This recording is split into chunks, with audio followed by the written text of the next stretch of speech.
Overall condition খুবই খারাপ, একেবারে ক্রিটিক্যাল বলতে যা বোঝায় তাই।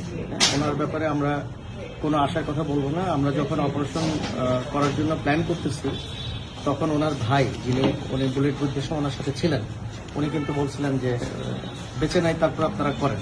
কিন্তু আমরা কিন্তু আশা ছাড়ি নাই, তার সাইন অফ লাইফ কিন্তু ছিল। এবং অপারেশনের ভেতরেও কিন্তু আমাদের অ্যানেস্থেশিয়ার স্যাররা যারা ছিলেন ওনারা কিন্তু বলছেন যে পেশেন্টের এফোর্ট আছে। এফোর্ট মানে নিজস্ব শ্বাস প্রশ্বাসের যে শক্তি যেটা। তো উনি এখনো কিন্তু উনি বেঁচে আছেন, কিন্তু এর মধ্যে উনি 2বার কার্ডিয়াক অ্যারেস্ট, ওনার ব্লাড লস হয়েছে প্রচুর, ওনার নাক দিয়ে মুখ দিয়েও ব্লিডিং শুরু হয়েছিল লাস্টের দিকে আমরা ওটি কমপ্লিট করার পর। এখন আমরা পেশেন্টের ব্যাপারে কোনো আশার কথাই বলবো না।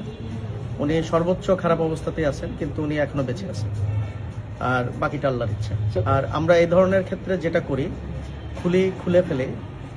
খুলে মগজের ভেতর যে রক্তগুলো থাকে ওগুলো আমরা বের করে দিই, যাতে ব্রেন বড় হওয়ার সুযোগ পায়, ব্রেনের ভেতর যে চাপটা আছে সেই চাপটা যাতে কমার সুযোগ পায়, এটাই হলো এটার ম্যানেজমেন্ট। তো এটা আমরা করে এখন রুগীর ভালো আইসিইউ সাপোর্টের জন্য রুগীর যারা আত্মীয় স্বজন তারাই প্রেফার করছেন যে এবার কেয়ারে নেওয়ার জন্য। গুলি কি বেরিয়ে গেছিল? মোস্ট প্রবাবলি আমরা এত হারিনেসের মধ্যে, কারণ বুলেট যদি ভেতরে থেকেও যায়, ধরে নিলাম যে বুলেট ভেতরে মগজের ভেতরে আছে, ওটা একদম মগজের সেন্টার পয়েন্ট, ওখানে অ্যাপ্রোচ করার কোনো প্রয়োজন নাই, ওটা করা হয় না। মানে তবে বুলেটটা বের হয়ে গেছে, কারণ টাকা পয়সার উপর লোভ নেই। আল্লাহর কসমটা বলছি, আমি ওযু করে আছি, বুলেটই আমি 5 ওয়াক্ত নামাজ পড়ি, কিন্তু বুলেটে কিছু আমি আপনাদেরকে হাজির নাজির বলছি, টাকা পয়সার কোনো লোভ নেই।